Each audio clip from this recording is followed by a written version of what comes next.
Wavelength, sparking the convos about Adelaide you should be having on Fresh 92.7. Welcome to Wavelength, sparking the convos about Adelaide you should be having. I'm your host, Cass, and tonight I'm joined by the gorgeous Alex. How you doing? Good. How are you doing? Yeah, it's good. I've had a big weekend. So What have you been recovering. doing? I went to a winery with my brother on the weekend, went to a 21st. It's been jam-packed. How about you? Way classier. I went to an 80s themed bowling party yesterday, so I'm rocking a filthy mo because I went I for like ladies. it. I'm into it. Yeah. People are telling me that it suits me, so unfortunately it might be staying. The old caterpillar's going to stay. Look, I don't have any complaints about that one at all. Well, yet again, it's been a massive week and we have a super interesting show for you tonight. We talked to a documentary maker here in Adelaide about the sexual violence rates rising in Australia. And later on, we have Amber and Kieran who are going to talk you through the monkeypox and foot and mouth virus on Wavelength Explains. But before we get into all of that, we finally have a sports story this week. Ben spoke to Lachlan Matthias from the Glenelg Football team about concussions in sport and the detrimental effects it can have. Wavelength on Fresh 92.7. Now, Lachlan, can you tell us a bit about your experience with concussion? Have you experienced concussion yourself? I've had a few concussions, especially younger. Not so much in my recent years, but mainly when I've been, younger, running around, put my head in places where it shouldn't be. Experiences, sometimes have had long-lasting effects, like can't sit in a room full of lights, can't really watch screens or whatever. You basically just got to sit there and shut the door with no lights on. Yeah, it's kind of experiences like that, they can be quite harmful for you, especially mentally. I mean, concussion in sport is quite a big topic. It's not really spoken about too much in the finer details. Apart from, I guess, those symptoms that you have, are there any other obvious symptoms that you've been made aware of or that you've experienced yourself? I've had a few of those symptoms. Not as much for me, but I know plenty of people that have headaches constantly. I've actually got one of my friends.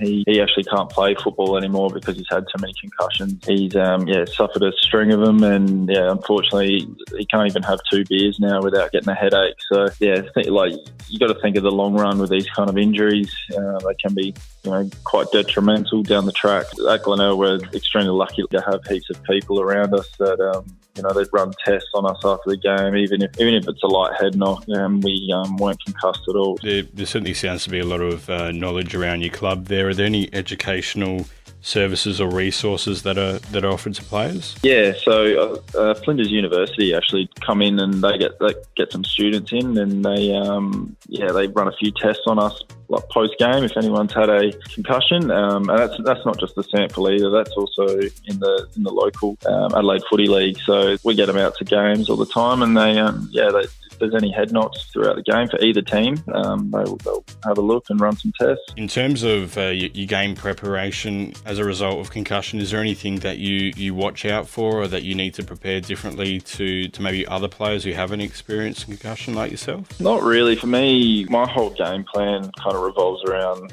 how much water I drink and how much food I eat. I'm not much of a player that really gets many head knocks, thankfully. I know plenty of players that are, but I know a lot of those kind of guys, sometimes can be, especially after you get one head knock, you can get very timid and not want to go play football again because of it. So you've got to be extremely careful with it. The games are going a lot faster. Players are getting more skillful. Things are happening a lot faster. You don't have as much time to react. Do you think that's probably increasing concussion rate? Yeah, well, definitely. I think that we're out there, we're training non-stop. So, we do a weights program twice a week. So we're trying to put on size, and obviously size can create bigger hits. And I think definitely with the way the game's moving, as you just said, it's getting faster. So all that's going to do is it's going to create, more injuries, I suppose, down the track for the spectator point of view. It's a good spectacle, but for the players, I think the league needs to put in some aspects where they're looking out for the players, and there's not really anything like that at the moment. So it is definitely a talking point there. Why do you think it's important for players to be educated around concussion whilst they're in the game? Do you have any thoughts on that? I think just the safety of it. If you get a concussion during one of our games, then you're not expected to go home and turn all your lights off and go to sleep and literally do nothing. But some people won't do that, so they'll go home, have a few beers, or could go out or do something silly like that. I think there's not enough knowledge around the severity of the long-term impacts that a concussion can give you. And yeah, like you said, it's not really educated enough. I think it's extremely important. Wavelength, sparking the convos about Adelaide you should be having on Fresh 92.7. Amazing. Thanks for that, Ben and Lockie. It's a really serious subject, and it's so great to hear a footballer's perspective from it. And I think it's so tough because we want to take concussion seriously, and we should, and we do, but we're also a sporting nation. Yeah, we love absolutely. our football. We love our rugby. Yeah. And so it's really tough that is inherent in the game, unfortunately. So we can't just say cancel all sport. Like, I don't think anyone's going to go for that. You know, America have had the same thing with the NFL. They had all the big stuff. There was that film a few years ago called Concussion with Will Smith. They've had all this publicity around it. But no one's going to turn around and say, let's just cancel the sport. Yeah, and you don't want your favourite player not being there for a couple of weeks. Like, no one does, but it's also a really serious topic. So it's kind of, it's a bit difficult. Exactly. Well, and like Ben and Lockie talked about, I think we just need to continue the research and continue looking after these players. When something goes wrong, make sure that we look after them. If they do have to take some time off, then that's okay. And support them. Exactly. And if there are going to be long-term effects, like, no, don't just leave them out to dry. Don't go anywhere. Up next, we talk to Jemmah Finn about sexual violence rates rising in Australia. You're listening to Wavelength on Fresh. Wavelength. Welcome back to Wavelength, sparking convos about Adelaide you should be having. You may have seen in the news that the Australian Bureau of Statistics released some extremely concerning data that sexual violence has increased by 13% in the last year. To learn more, I spoke with Jemmah Finn, a journalist and documentary writer, right here in Adelaide. Wavelength on Fresh 92.7. I am a documentary maker first and foremost, and at the moment I'm working on a feature-length documentary about sexual assault. It's been really special, actually. We've travelled all over Australia to do this story, and it's been incredible chatting to such a wide range of survivors and getting to hear what they have to say. Obviously, it's heartbreaking and it's horrible, and there is definitely that side where it's frustrating and makes me very angry, but it's also been beautiful to foster this community and help facilitate these conversations in a way that, has allowed us to start healing because we know we're not alone. Experts believe that 87% of victims don't feel comfortable coming forward. How do we combat that? The entry is actually called The Silent Community, and that is because when I reached out online was my primary platform asking for survivors to come forward. So many people wanted to be involved, but around 90% of them wanted to remain anonymous. And I was frustrated to begin with because I'm like, how am I going to tell this story and do it justice if no one wants to speak or show their, face? But then I realised if that's the main obstacle I'm facing, that's probably the thing I need to look into most. So the silent community delves into that silence and where it comes from. And there's so many different reasons, but a large one that I keep seeing is a need to protect their abuser. And that is often because they don't actually see their abuser as a perpetrator. They see them as also a victim to a system that didn't educate them. You mentioned before that a lot of victims don't believe that their perpetrators would know what they've done. What role does consent education have in lowering the number of victims? Yeah, there needs to be a lot of work done in the education world for consent. There's so many variables when it comes to this, and I've done a lot of work in the vein of genital arousal is never a form of consent. Things like that aren't educated. Obviously, we're taught don't tackle someone and assault them, but we're not taught the intricacies of bodily functions for starters and the difference between, those things like genital arousal and, somebody saying no and consent. So things like that really need to be addressed because most of the people I'm speaking to aren't survivors of a gang rape from strangers. It's often by a partner or a loved one someone that they're seeing that couldn't understand the difference between things like genital arousal and consent. So there's still a lot of work to do when it comes to education in this area, and also looking at rape culture and where it stems from. So the root of the issue, tolerating locker room banter, jokes, boys will be boys, it's not rape if she likes it, those types of things that perpetuate the issue and actually lead to real life rape. So it's not just educating about the actual crime itself, it's also looking at where this comes from and the normalisation of those values, the normalisation of rape, the normalisation of sexual assault. And that often stems back to locker room banter and those, rape jokes. Conversations about sexual violence is still heavily stigmatised. How do you get people to feel more comfortable to talk about these issues? To begin with, in the documentary, I was never going to play a role, but I've realised that, sharing my own story and vulnerability has really helped to facilitate those conversations, because I talk about things that haven't really been spoken about before. I talk about the fact that during my first assault, my body, I was having genital arousal, which is what confused the perpetrator. So sharing my own personal story has definitely helped to open up the conversation and the dialogue and have people come forward. Obviously, I do it in a way where those survivors will never have their identity shared if they don't want it to. It's always got the survivor's interest at heart. So that is what the documentary's theme is as well, is by survivors, for survivors.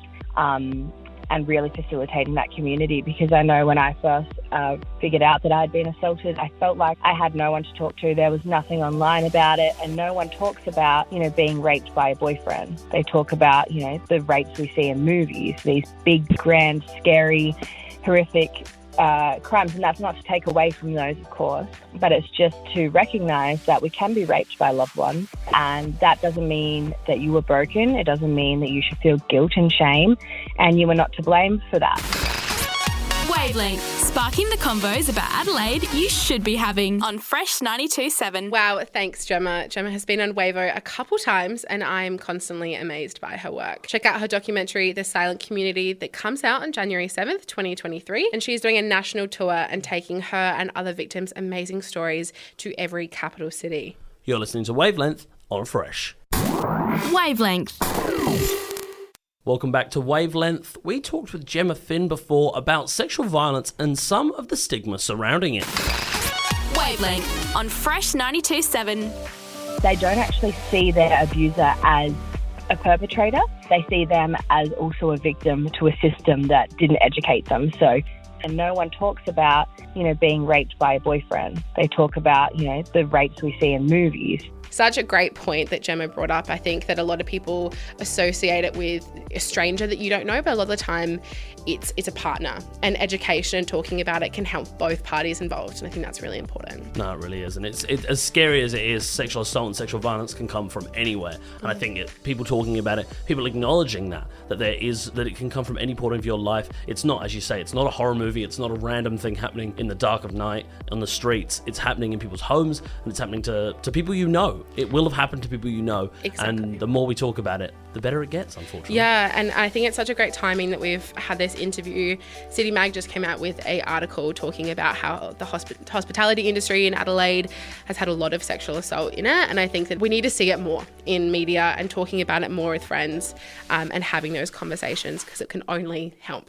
Exactly. Yeah. But hopefully it's not just that the cases are increasing, but hopefully more people are speaking up. For a week, this amount of sexual assault has been happening in the hospitality industry for years, but no one was talking about it. And now people are talking about it. Wavelength, sparking the convos about Adelaide you should be having on Fresh 92.7. If you or someone you know is experiencing sexual violence, know that you aren't alone. You can call 1-800-RESPECT or Lifeline on 13 11 14.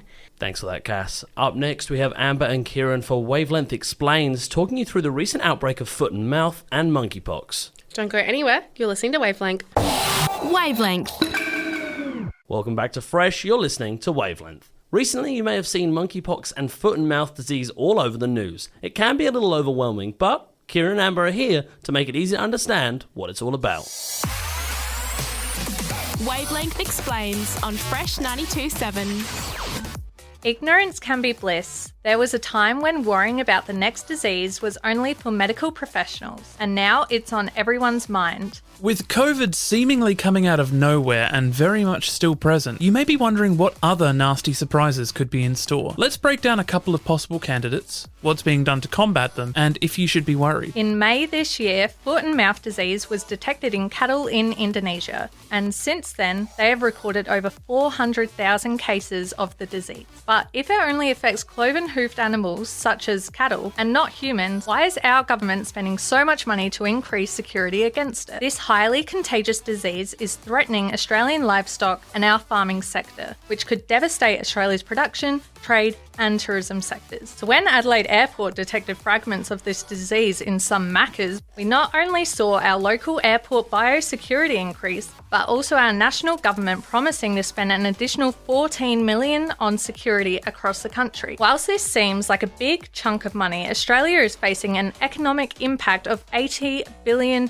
if this disease gets out of control. So if anyone is returning from a foot and mouth disease affected country like Indonesia, please be careful. Monkeypox, on the other hand, has origins in West and Central Africa, but has seen a rapid mutation and spread to the rest of the world, including Australia. Similar to smallpox, which was effectively eradicated with vaccines, its symptoms include fever, rash, swollen lymph nodes, and lesions, which develop into pustules, burst, and eventually scab over. The resulting scars can be permanent. Despite what you may think, monkeypox is not an STI. It can be transmitted by close contact with lesions, bodily fluids, respiratory droplets in your breath, and even touching clothes or bedding which have come into contact with the infected lesions. If you thought COVID ISO was bad, then you really won't like the 21-day quarantine that comes with this. Monkeypox has been declared a global health emergency, but we're fortunate that despite its fast spread, we already have effective treatments and vaccines rolling out. Wavelength on Fresh 92.7. Thanks for that, Kieran and Amber. It's always good to stay informed about those kind of things. But did you have to say pustules? I hated it. Yeah. I quinced. Yeah, we both winced. did. We listened to it. We both just went, ugh. Ugh. But I do like Kieran's voice, and the way he says it is so smooth, so I can't complain. Why did you have to use that tone? All right, let's move on to good news stories, shall we? You know, good news is my favourite segment here on Wavelength, but this week has been so rainy and so cold. I feel like I need it more than ever. So I'm very thankful that Brayden is here to take you through all the good news that has happened this week. You're listening to Wavelength here on Fresh. Wavelength. Welcome back to Wavelength, sparking the convos about Adelaide you should be having. Right now, we have Brayden taking you through the good news stories of the week. I know there's gonna be Heaps Good news on Wavelength. Winter may be giving us one last chill, but Heaps Good News is here to bring some much-needed warmth. Coming to cinemas soon, Dev Patel stars as an innocent bystander turned brave vigilante as he attempts to stop a knife fight in the dark streets of Adelaide. In this film has the biggest plot twist. It's not a movie. It's true, the English actor who starred in films such as Slumdog Millionaire and Lion calmed an altercation which saw a man stabbed in the chest by a woman in Guja Street. In a statement made to Variety, Dev representatives said that Dev acted on his natural instinct to try and de-escalate the situation and break up the fight. The headline has spread worldwide, putting Adelaide on the map. Does anyone else think we can get Ryan Reynolds to stop a pub fight in Hindley Street? Seriously, these situations seem to work better than our city advertising campaigns. If that doesn't get your heart racing though, maybe this will. Yes, the Adelaide 500 is back and will be thundering through our city streets again soon. At the launch event, we not only learnt that SA advanced technology manufacturer Valo will be the major sponsor, but music sensation The Killers will be rocking out the Saturday concert as well. Ticket prices have been slashed, with weekend general admission passes just $159, so don't worry, you won't have to break the bank to channel your inner Jack Rewalt. Speaking of terrible performances though, both our state's AFL teams are dead and buried, with there being no mathematical possible way of making the finals for the Crows or the Power. Now, no need for tears, because while our spring will be spent cheering on our women's team and getting ready for the cricket season, it also means that our team should hopefully treat themselves to some retail therapy, with the AFL sign and trade period beginning on September 30th. That's right, they're going shopping! Speaking of Crows, fellow supporter and Adelaide music legend Paul Kelly is the latest celebrity to have one of the city's laneways named after him as part of Adelaide Council's City of Music Laneways project. Yes, so if your girlfriend happens to live on Perry Street and you're on Flinders Street, you can nip down the laneway to her door and ask, does she know how to make gravy? But that's all for now, so may your news be good and I hope that you have heaps of it. Wavelength, sparking the convos about Adelaide you should be having on Fresh 92.7. Amazing. Thanks for those good news stories, Brayden. I think you saying shopping is going to be stuck in my head for the next week. And that brings us to the end of the show tonight. Thank you so much for listening. Make sure you subscribe to the Wavelength podcast on Apple Podcasts, Spotify, or anywhere else you get your podcasts. You can listen back to our old episodes right now, and tonight's episode will be up soon. Well, as always, it's been great with you, Alex. And wherever you're listening, give yourself a little hug or a little kiss just from us. It's all love in the studio when you're around. Aww. It's great. Well, we'll be back in 2 weeks with another episode sparking the convos about Adelaide you should be having. Wavelength.